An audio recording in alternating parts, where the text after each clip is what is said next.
Hello చిట్టి friends, last వీడియోలో మేము ట్రైబల్ మ్యూజియం చూసాం. ఇంకా వీడియోలో chocolate factory, coffee plantation cover చేయబోతున్నాము. అసలుకి చాక్లెట్ అంటే ఇష్టపడని వాళ్ళు ఎవరైనా ఉన్నారా? అలా ఉంటే కనుక కమెంట్ సెక్షన్లో కమెంట్ చేయండి. ఫస్ట్ ఇక్కడ చాక్లెట్ షాప్ ఉంది అంటే అక్కడ దూరిపోయాము. మర్చిపోయా చెప్పటం, ఇక్కడ కూడా ఎంట్రీ టికెట్ ఉంది. ఇంకా లోపలికి వెళ్ళగానే రకరకాల చాక్లెట్స్ ఉన్నాయి. అన్నీ చూస్తున్నాము ఏం తీసుకోవాలని చెప్పి. ఇంకా అన్నీ ఒక్కొక్క కలర్ టూ చాక్లెట్స్ తీసుకున్నాము. సరే, ఒక్కొక్క చాక్లెట్ ఎంత నార్మల్గా అడిగితే ఒక్కొక్క చాక్లెట్ 20 రూపీస్ అంట. అక్కడ వాటికి టాటా బాయ్ బాయ్ చెప్పేసి వచ్చేసాము అక్కడి నుంచి.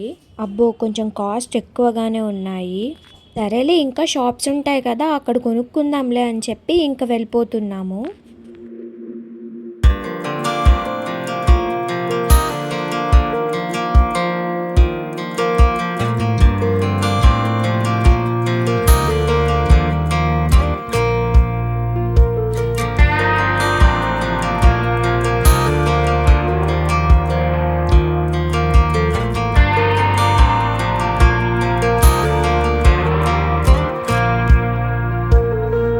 ఇంకా ఇక్కడ చాక్లెట్ హిస్టరీ కూడా ఉంది. అసలు చాక్లెట్ ఎక్కడి నుంచి వచ్చింది, ఎలా స్టార్ట్ అయింది, కోకోవా బీన్స్ నుంచి ఫైనల్గా చాక్లెట్ వరకు ప్రాసెస్ ఎలా ఉంటుందో ఇక్కడ చూస్తాము.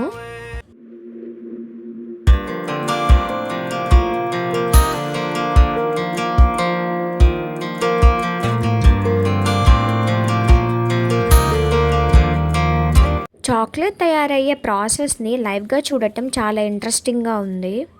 ఇంకా అలా కొన్ని చాక్లెట్స్ని కూడా టేస్ట్ చేసాము. ఇంకా అసలుకి మేము ఇక్కడ నుంచి ఏం తీసుకెళ్ళామో చెప్పనా?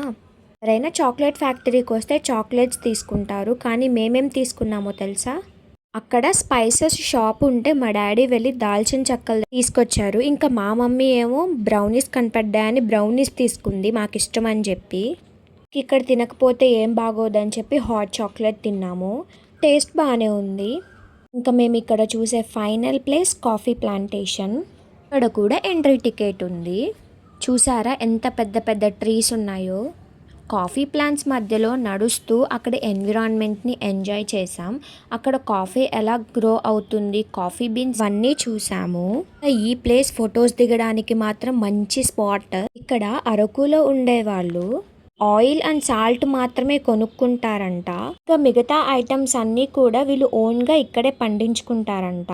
అండ్ ఇక్కడ వాళ్ళకి సమ్మర్ సీజన్లో కూడా చాలా చల్లగా ఉంటుందంట. జస్ట్ 2 hours మాత్రమే ఎండగా ఉంటుందంట, అది కూడా బేరబులే. మనంత ఎండలు అయితే వాళ్ళకి అస్సలు ఉండవంట. కొన్ని ప్లేసెస్ ఫ్యామిలీతో వెళ్తే బాగుంటుంది, ఫ్రెండ్స్తో వెళ్తే బాగుంటుంది, కానీ వైజాగ్ మాత్రం ఎయిదర్ ఫ్యామిలీతో ఆర్ ఫ్రెండ్స్తో కూడా వెళ్ళొచ్చు. కొన్ని ట్రిప్స్ ఓన్లీ ప్లేసెస్ చూడడానికి కాదు, మన ఫ్యామిలీతో కలిసి టైం స్పెండ్ చేయడానికి అండ్ కొత్త మెమరీస్ని క్రియేట్ చేసుకోవడానికి కూడా. సో మా ఈ వైజాగ్ ట్రిప్ కూడా మాకు అలాంటి బ్యూటిఫుల్ మెమరీస్నే ఇచ్చింది.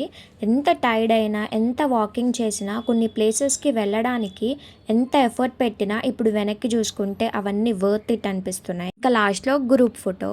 ఇంకా ఫైనల్గా మేము రైల్వే స్టేషన్కి కూడా వచ్చేసాం. హైదరాబాద్కి వెళ్ళే ట్రైన్ ఏమో 7కి కరెక్ట్గా వచ్చేసింది. మా ట్రైన్ ఏమో 7:20కి, కానీ ఎన్నింటికి వచ్చిందో తెలుసా? 9కి వచ్చింది. సరే 9కి వచ్చింది, ఫాస్ట్గా వెళ్తుందా అంటే 10కి స్టార్ట్ అయింది వైజాగ్ నుంచి. ఇంకా ఇది మా వైజాగ్ ట్రిప్. మీకు ఈ వీడియో నచ్చితే లైక్ చేయండి, సబ్స్క్రైబ్ చేసుకోండి. Okay, bye.